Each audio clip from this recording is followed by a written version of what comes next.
오늘 이 말씀을 가지고 하나님의 교회라는 제목으로 함께 은혜를 나누겠습니다. 우리가 지금까지 요한복음 말씀을 함께 나누었습니다. 오늘부터는 고린도 전서의 말씀을 함께 나누려고 합니다. 이 고린도 전서의 말씀을 나누기 위해서는 개요를 알면 말씀을 이해하는 데 많은 도움이 됩니다. 이 고린도 전서는 사도 바울이 3차 전도 여행 중에 주후 한 56년경에 에베소에서 기록한 말씀입니다. 그가 2차 전도 여행을 다닐 때 처음으로 고린도 지역을 방문을 합니다. 이 내용이 사도행전 18장에 기록되어 있습니다. 그가 아테네에서 복음을 전할 때 스토아 에피쿠로스 철학자들과 논쟁했지만 복음을 논쟁으로 전하다 보니 많은 열매를 맺지를 못했습니다. 그리고 나서 그 다음에 도착한 곳이 바로 고린도였습니다. 그는 고린도에서 복음을 전할 때 말과 지혜의 아름다운 것으로 하지 아니하고 예수 그리스도와 그가 십자가에 못 박혀 죽으신 것 외에는 아무것도 알지 않기로 작정을 하였습니다. 오직 주님의 십자가의 복음만을 전하겠다. 내가 지식적으로 많은 것을 알고 있다 할지라도 논쟁에서 복음을 전할 수가 없다는 것을 깨달은 겁니다. 그래서 그는 고린도에서 브리스길라와 아굴라 부부를 만나고 함께 천막을 만드는 일을 하면서 1년 6개월 동안 고린도에 머뭅니다. 그리고 고린도 교회를 세웠습니다. 이 사역에는 실라와 디모데가 함께 동역합니다. 그 결과 고린도 회당의 회당장이었던 그리스보와 그의 온 식구가 예수님을 믿었고 많은 사람이 믿음의 길을 걷게 되었습니다. 그래서 고린도 교회가 시작이 된 겁니다. 그런데 이 고린도는 항구 도시입니다. 그리스가 본토가 있고 섬이 있는데 이 본토의 아가야 지방의 수도입니다. 해상 교통과 육상 교통의 중심지이기 때문에 상업이 발달한 도시였습니다. 그리고 많은 다양한 사람들이 몰려들어 이 도시에는 도덕적인 타락이 이루어졌습니다. 그리고 아프로디테 신전이 있었는데 이 신전을 중심으로 해서 음행이 성행하고 있었습니다. 이런 도시에 고린도 교회가 세워진 겁니다. 바울이 이 고린도 교회를 세우고 3차 전도여행을 하면서 에베소에 머물고 있는데 이 고린도에 대한 소식이 들려오는 겁니다. 고린도 교회가 많은 어려움을 겪고 있다는 소식이 들려졌습니다. 그래서 바울이 이 고린도 교회 안에 있는 문제를 해결하기 위해서 쓴 편지가 바로 고린도전서, 고린도후서입니다. 이 고린도전서에는 크게 두 부분으로 내용을 나눌 수가 있는데 1장에서부터 7장까지는 고린도 교회 내부의 문제를 다루고 있습니다. 그 당시 세상의 타락한 문화가 교회 안에 침투해서 교회 성도들의 온전한 이 신앙의 순수성을 잃어버리고 있었던 겁니다. 그래서 사도 바울은 교회 현안을 구체적으로 열거하면서 그 부당성을 책망합니다. 교회가 분쟁으로 갈라지는 것, 교회 안에 음행이 있는 것, 교인들 사이에 서로 소송하는 것, 이런 문제를 다룹니다. 그리고 후반부에서는 고린도 교회가 제기한 문제를 바울이 답하는 형식으로 기록되어 있습니다. 교회 안에는 이미 구원받은 성도들이 모여서 신앙생활을 하고 있는데 세상에 나가서 살 때 그 타락한 세상 문화 속에서 어떻게 살아야 하는가, 이 문제에 대한 답을 기록한 것입니다. 그래서 결혼의 문제, 우상의 재물을 먹는 문제, 예배 시간의 질서의 문제, 육체의 부활의 문제, 헌금의 문제, 이런 내용들이 고린도전서에 기록되어 있습니다. 그러면 고린도 교회 안에 이런 수많은 문제들이 있었는데 이런 문제가 발생한 이유가 뭡니까? 교회 안에 왜 문제가 발생합니까? 그들의 세상의 가치관으로는 우리가 지혜롭다고 생각을 했지만 실제로는 하나님의 교회로서의 정체성을 상실했기 때문입니다. 하나님의 백성으로서의 맛을 잃어버린 겁니다.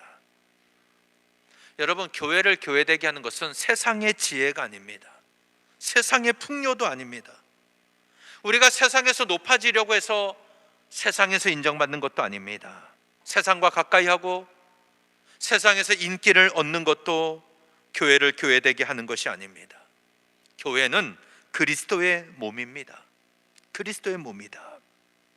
우리 몸을 보면 몸이 다 유기적으로 연결되어 있습니다. 몸에는 많은 지체들이 있지만 이 지체가 다 하나로 연결되어 있습니다. 손과 발은 모양이 다르고 기능도 다릅니다. 그러나 한 몸에 붙어 있습니다. 손이 아프면 손만 아픈 게 아니라 온 몸이 아픈 것입니다. 그러면 손과 발은 서로 다른 게 아니라 하나입니다.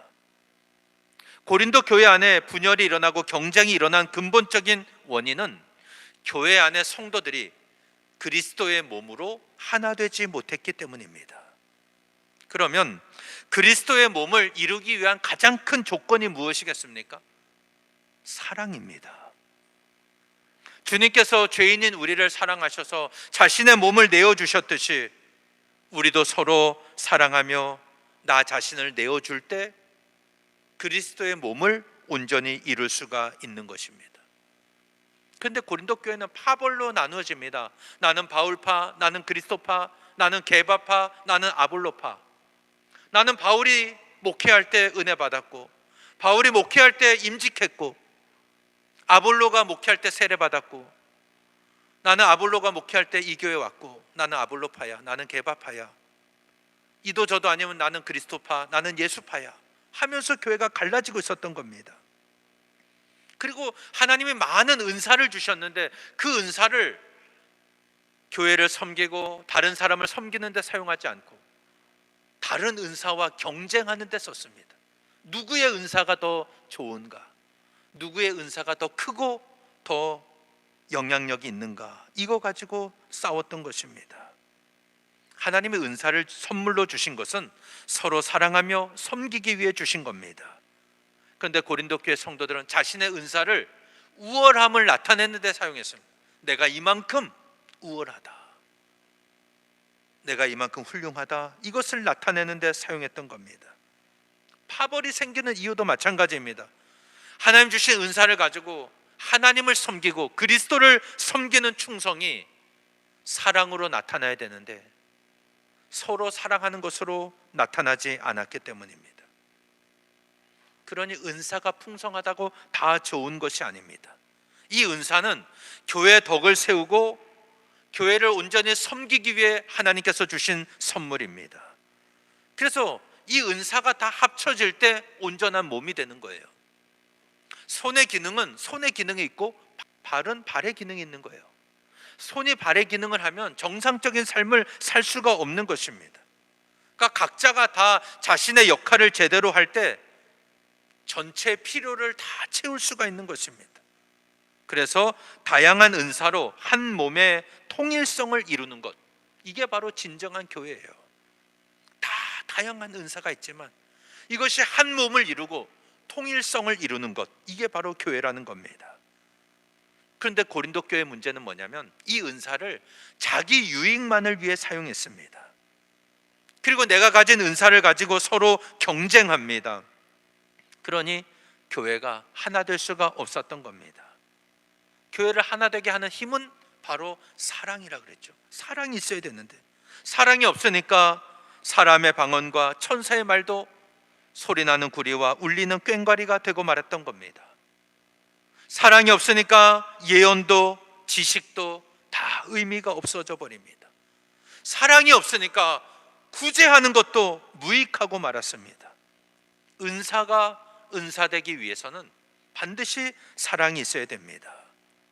교회가 이렇게 하나로 세워지게 되면 세상을 두려워하지 않습니다. 세상을 변화시키고 세상을 인도하는 사명을 감당할 수가 있는 겁니다. 그래서 성도는 여러분이 세상 속에서 살아가지만 세상에 속한 사람이 아닙니다. 우리는 세상을 따라가면 안 됩니다. 세상 풍조에 휩쓸려서도 안 됩니다. 성도의 능력은 거룩함에서 나옵니다. 거룩함에서 나오는 거예요. 세상과의 구별됨이 우리의 능력이고 우리의 힘입니다. 우리가 하나님의 말씀으로 거룩해지고 이 말씀을 붙잡고 말씀대로 순종하며 살 때 어두운 세상을 비추는 빛의 사명을 감당하는 거예요. 썩어가는 세상에서 소금의 역할을 감당할 수가 있는 것입니다. 근데 고린도 교회는 그걸 막지를 못한 거예요. 교회 안에 세상 문화가 침투하는 것을 막지를 못했습니다.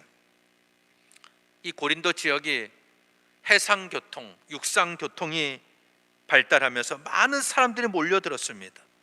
그러니까 무역 중심으로 생활했던 도시이기 때문에 막대한 부가 축적된 도시였습니다. 그러니 우상 숭배가 성행합니다. 아까 아프로디테 신전을 말했는데 이 아프로디테 신전에는 1000명의 여사제들이 있었는데 이들과 음행하는 것이 신전 제사였습니다. 그러니 이 고린도 지역은 성적인 타락의 대명사입니다. 철학자 플라톤 들어보셨죠? 이 플라톤이 매춘부를 부를 때 썼던 말이 고린도 소녀예요. 고린도 소녀라는 말이 매춘부라는 뜻이에요. 그 정도로 이 지역이 타락한 도시였다는 겁니다. 음행한다는 말의 뜻이 코린티아조인데 이 말의 뜻은 고린도 사람처럼 행동한다. 고린도 사람처럼 행동한다는 말이 음행한다는 뜻입니다. 그만큼 이 고린도는 죄악의 도시였다는 거예요.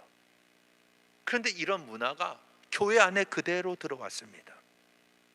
사도 바울은 이 고린도전서 안에서 음행의 문제를 말하고 결혼의 문제를 언급하고 있습니다. 오늘은 첫 번째 시간으로서 교회가 무엇인지를 함께 나누려고 합니다.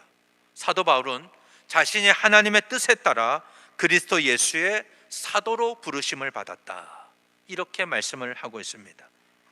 바울이 먼저 예수님을 찾아간 것이 아니라 예수님이 먼저 바울을 찾아오셨어요. 그리고 사도로 부르셨습니다. 이 사도라는 말은 보냄을 받은 자라는 의미입니다.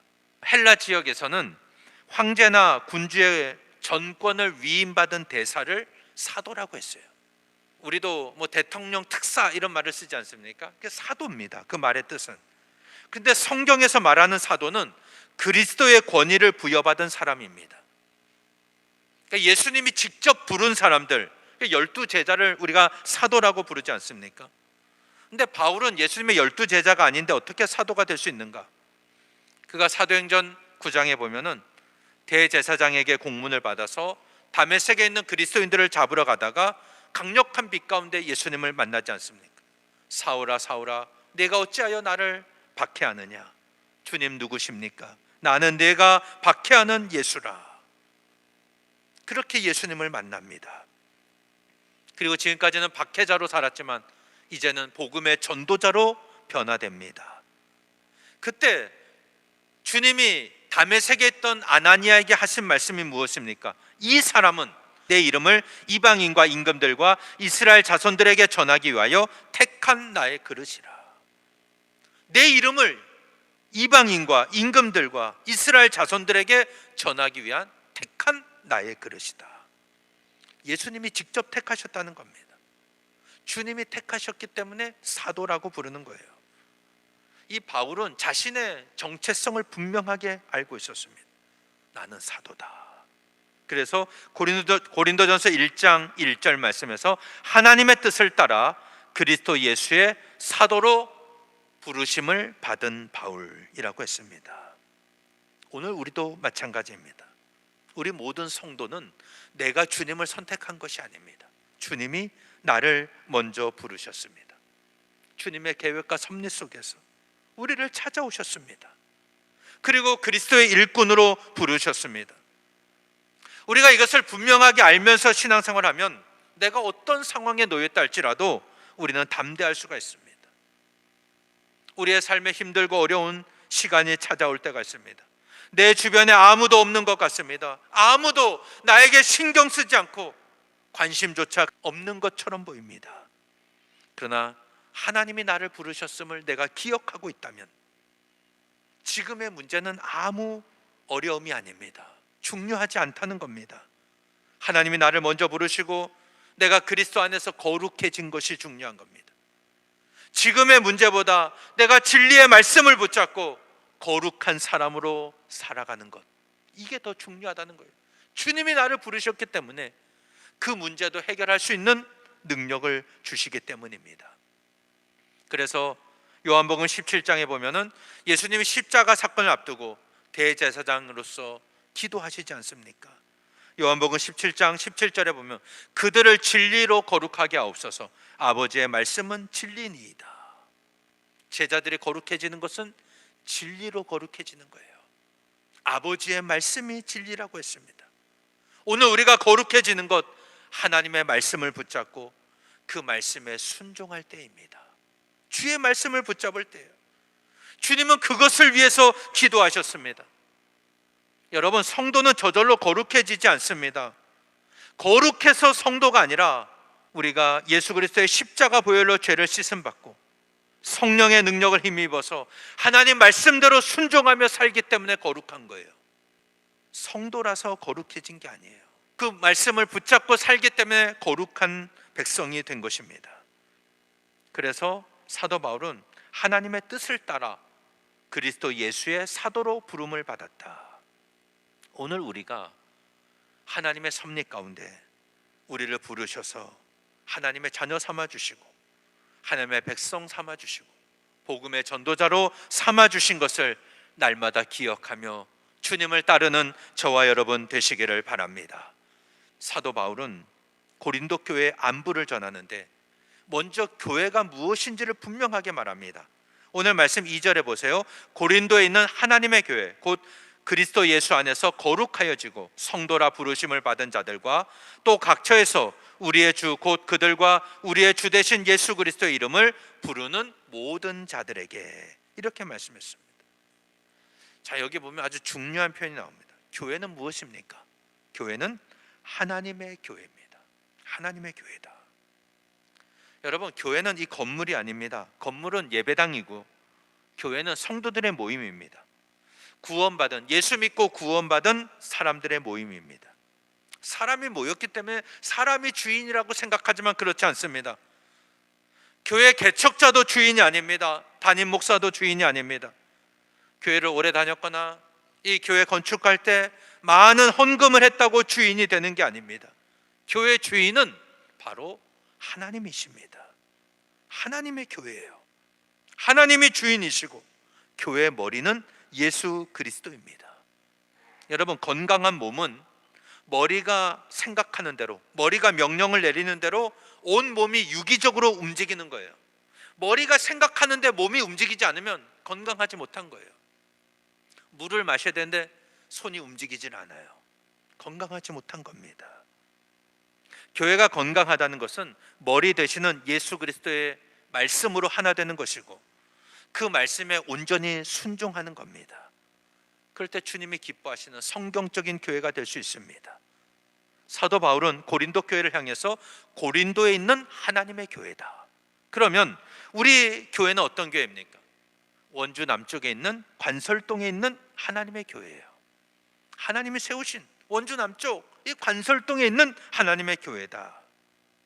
이 세상의 모든 교회가 다 하나님의 교회입니다. 하나님의 교회이기 때문에 하나님의 말씀이 다스리는 곳이에요. 하나님을 예배하고 하나님을 찬양하는 곳입니다. 그렇다면 이곳에 세상 문화가 들어오면 되겠습니까? 우리가 하나님의 말씀으로 무장하고 기도로 깨어있지 않으면 고린도 교회처럼 세상 문화가 이 안에 들어온다는 것입니다. 그러면 넘어지기 시작합니다. 왜냐하면 세상 문화는 너무나도 달콤하기 때문입니다.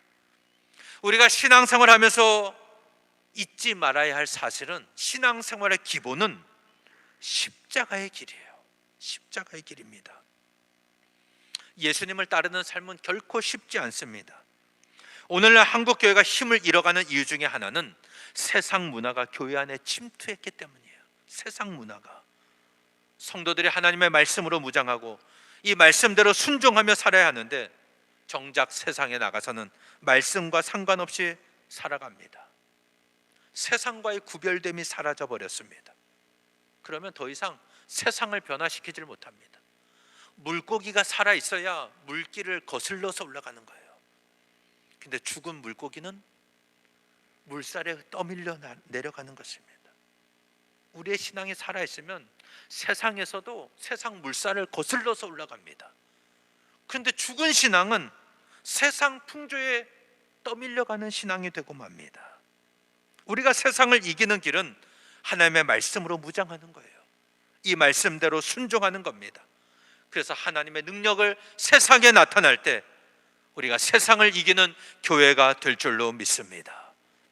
그래서 이 사도 바울은 하나님의 교회를 말씀하는 두 가지로 설명하죠. 먼저는 그리스도 예수 안에서 거룩하여지고 성도라 부르심을 받은 자들이다. 교회의 성도는 그리스도 예수 안에서 거룩해진 사람들입니다.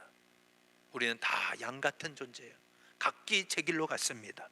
그러나 하나님께서는 우리를 구원하시려고 독생자 예수 그리스도를 이 땅에 보내셔서 십자가에 못 박혀 죽게 하셨습니다. 예수님이 십자가의 보혈을 흘리심으로 우리의 모든 죄를 다 씻어 주셨습니다. 주님이 운명하실 때 성전 휘장이 위에서부터 아래로 찢어지지 않습니까? 하나님과 우리 사이를 가로막았던 담이 허물어졌습니다. 이제는 우리가 하나님 앞에 담대하게 나갈 수 있는 자격을 얻은 거예요. 죄인이 의인이 되었습니다. 구약 시대에는 짐승을 대신 잡아서 피를 흘려서 죄 용서를 받았지만 영원한 대제사장이신 그리스도께서 우리를 대신하여 죽으심으로 우리의 모든 죄를 단번에 다 사하여 주셨습니다. 그래서 우리가 거룩한 백성이 된 겁니다. 그리고 하나님은 우리를 성도로 부르셨어요. 거룩한 무리다. 이게 바로 우리의 정체성입니다. 그러면 오늘 저와 여러분의 삶에는 성도로서 합당한 삶이 있어야 되지 않겠습니까? 아무리 세상이 죄로 관영하고 온갖 우상 숭배와 타락으로 오염돼 있어도 우리의 삶은 거룩해야 하는 것입니다. 이게 성도의 삶이에요. 우리는 세상 기준으로 사는 사람이 아닙니다. 세상 기준보다 훨씬 더 높은 하나님의 기준으로 사는 사람이에요. 그래서 하나님 말씀을 붙잡아야 됩니다. 이 말씀대로 사는 거예요. 이게 성도의 삶입니다. 우리 모두 예수 그리스도의 십자가 보혈로 죄를 씻음 받고 거룩해진 성도로 부르심을 받았다. 이 사실을 기억하며 세상 가운데서 구별된 삶을 사는 저와 여러분 되시기를 바랍니다. 또한 두 번째는 뭐라고 설명합니까? 각처에서 우리 주 곧 그들과 우리의 주 되신 예수 그리스도의 이름을 부르는 모든 자들이라고 말씀하고 있습니다. 고린도 교회 안에는 다양한 사람들이 모였다 했습니다. 각처에서 예수 그리스도의 이름을 부르는 모든 사람들이 모였어요. 그게 바로 고린도 교회였습니다. 여기는 유대인도 있고 이방인들도 있었습니다. 이제 복음은 유대인에게만 국한되지 않습니다. 누구든지 주의 이름을 부르면 구원을 받습니다. 그래서 각처에서 예수 그리스도의 이름을 부르며 모인 모든 사람들이 바로 교회입니다. 이것은 요엘 2장 32절 말씀이 성취된 것입니다. 누구든지 여호와의 이름을 부르는 자는 구원을 얻으리니. 요엘 말씀이 이렇게 예언되어 있는데 베드로가 오순절날 성령 받고 이 말씀을 인용해서 설교합니다. 사도행전 2장 21절 누구든지 주의 이름을 부르는 자는 구원을 받으리라. 이렇게 설교를 했습니다. 요엘 선지자가 예언한 말씀을 베드로가 인용해서 설교했고 이 말씀이 사도 바울이 세운 고린도 교회에서 성취된 것입니다. 여러분, 구원이 누구에게 임합니까? 주의 이름을 부르는 자들에게 임합니다. 그러면 우리가 주의 이름을 부른다는 것은 무엇을 의미합니까? 주님께로 돌아서서 주님께 복종한다는 거예요. 주의 이름을 부른다. 내가 이제 주님을 향한 삶을 살겠습니다.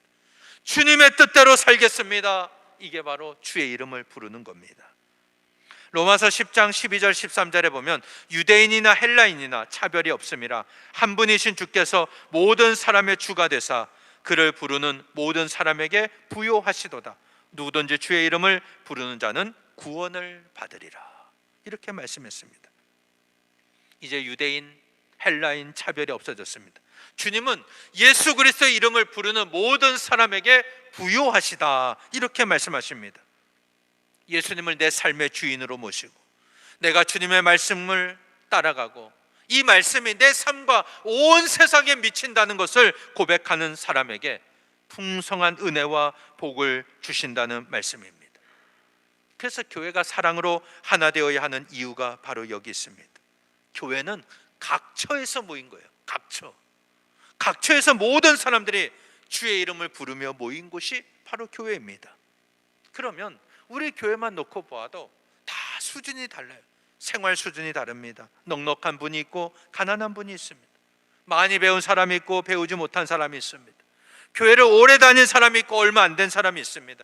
육체적으로 건강한 사람이 있고 병든 분도 있습니다. 바쁜 사람도 있고 시간이 많은 사람도 있습니다. 각자의 삶은 다 다릅니다. 그러나 우리가 예수 그리스도의 이름으로 이름을 부르며 모였기 때문에 교회는 사랑으로 하나 되어야 됩니다. 교회가 하나 되어야 한다는 거예요. 누가 모였느냐가 중요한 것이 아니라 얼마나 사랑으로 하나 되느냐가 중요한 거예요. 고린도전서 1장 10절 말씀을 보면 형제들아 내가 우리 주 예수 그리스도의 이름으로 너희를 권하노니 모두가 같은 말을 하고 너희 가운데 분쟁이 없이 같은 마음과 같은 뜻으로 온전히 합하라. 사도 바울이 고린도 교회를 향해서 형제들아 라고 부르지 않습니까? 이것은 교회 안에 있는 모든 사람이 한 가족임을 의미하는 거예요. 그래서 같은 말을 하고 분쟁이 없이 같은 마음과 같은 뜻으로 온전히 합하라. 이 말은 천편일률적으로 똑같은 모습을 하라는 것이 아닙니다. 그건 신천지가 하는 짓입니다. 똑같은 옷을 입고 똑같이 앉아서 똑같은 박자로 똑같은 모습으로 박수치지 않습니까? 그런 것을 의미하는 것이 아닙니다. 다양한 사람 각처에서 모였지만 분쟁을 뒤로하고 예수 그리스도의 복음에 초점을 맞추라는 것입니다. 그렇게 하나 된 힘으로 세상을 향해 나가면 복음이 증거되고 하나님의 나라가 확장될 줄로 믿습니다. 사랑하는 여러분, 우리 교회는 하나님의 교회입니다. 하나님이 주인이시고 예수 그리스도께서 머리 되신 교회입니다. 그럼 우리는 모두가 다 주의 몸된 교회를 이루는 지체들입니다. 교회는 하나님 말씀으로 무장하고 말씀으로 순종할 때 능력이 나타납니다. 우리 모든 성도는 예수 그리스도 안에서 거룩해져서 부르심을 받은 자들이에요. 하나님이 부르셨기 때문에 우리가 여기 모여서 함께 예배할 수 있는 겁니다. 누구든지 주의 이름을 부르면 구원을 받습니다. 우리는 다 각처에서 모였지만 예수 그리스도의 복음에 초점을 맞추고 하나 된 힘으로 세상을 향하여 담대하게 복음을 전하여 세상을 구원하고 변화시키는 사명 감당하는 저와 여러분 되시기를 예수님 이름으로 간절히 축원합니다.